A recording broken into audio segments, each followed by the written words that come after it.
Today is a very special episode of ciLiving. We are going to be at Miller Park Zoo all day long, and right now I am hanging out with Julia Benzel. Thank you for having me to your zoo. Thank you for finally coming to my zoo. I'm so excited to have you here today. We have a jam-packed day. We are starting our day with some training, with some animal care, maybe some feeding interactions, and we're going to see what animals interact with us today. Okay, excellent. And I know you had mentioned that you have a really awesome zoo director here. Can I talk to him as well? Yes, we're going to start your day by talking to Jay. Okay. He's been in the business for over 30 years, so I'm really excited for you to finally get to meet him as well. Wow, and I really like doing this because I like learning about what other people's jobs are. So if you want to put me to work, I'm ready to roll up my sleeves and see what it takes to do your job. Absolutely. We're going to get dirty today, so let's get our day started. All right.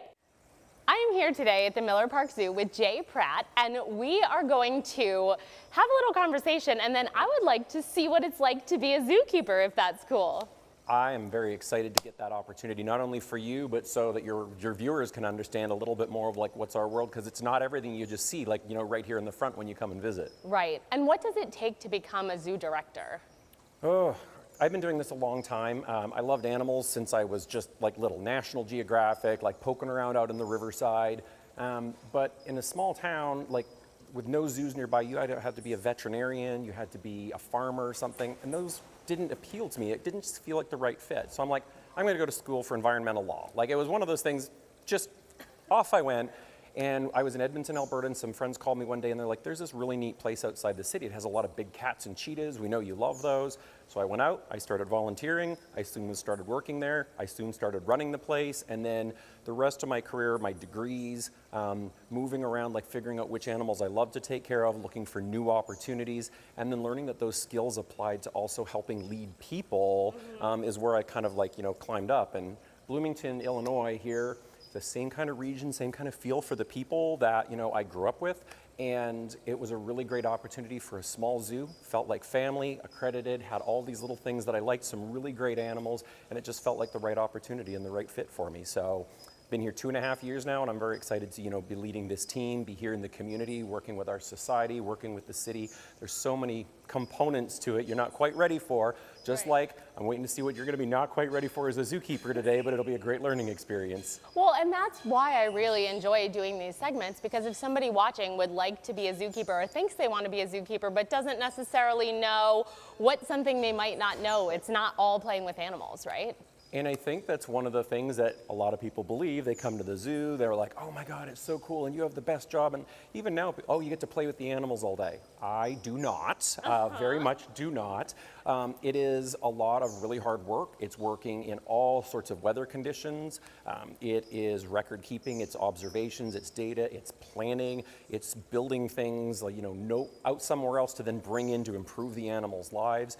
But on top of all that, it is still that relationship that we get to build with the animals that's so critical to what we do here, and that's what gives us meaning back.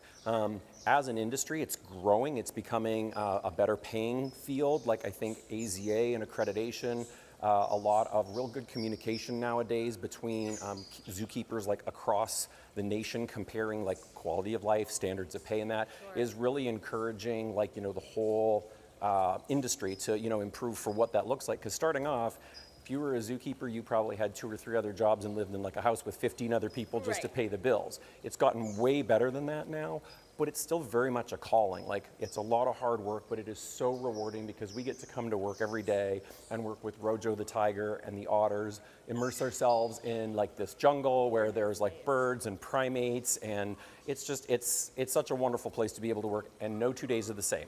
So that is probably one of my favorite things, is no 2 days are ever the same. Every day brings new challenges. Right. And I know that something that's really important to this zoo in particular is animal advocacy and making sure that people understand that the ambassador animals are not pets and things like that. Can you talk a little bit about like the safety and care of the animals? So we really start like integrating that into our volunteers right up through all of our staff. Like our junior zookeeper program, it's a great way for kids to come in and get a feel for, is this something I really want to do? Learn not only about being a zookeeper and the animals, which is the best way to do it. You volunteer, you're like, oh, this is for me. Oh, maybe it's really not. Right. But they hear right from the beginning about what makes an AZA accredited or a reputable institution special or different. There's 200 and some, I don't remember the exact number right now, out of thousands of small zoos and sanctuaries in places across the country. And a lot of times visitors don't understand why there's that distinction, what makes it important. Why can't I come to your zoo and hug an otter or, you know, go pet the tiger? Right. And aside from everything that's wrong and like losing an arm in the process for all of that, we really focus in accredited zoos on animal well-being and welfare. Right. And with that, it's not just stewards of our animals. We're here for conservation. We're stewards for those animals that are out in the wild. And many people watched the infamous Tiger King, but that's just the tip of the iceberg. There's illegal private ownership, there's smuggling, there's wildlife confiscation. Right.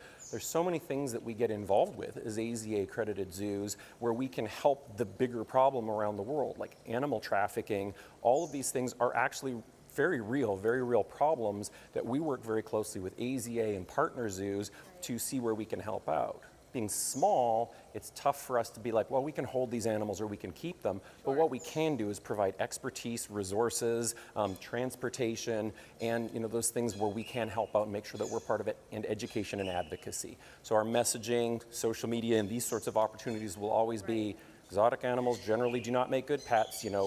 Come find your professionals at the zoo and work with those agencies and understand that there are laws in place, state and federally, to protect animals for a reason.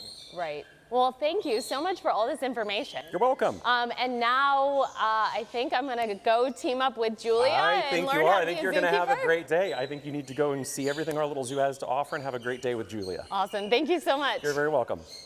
Coming up right after the break, I am going to train some otters. Stay right there.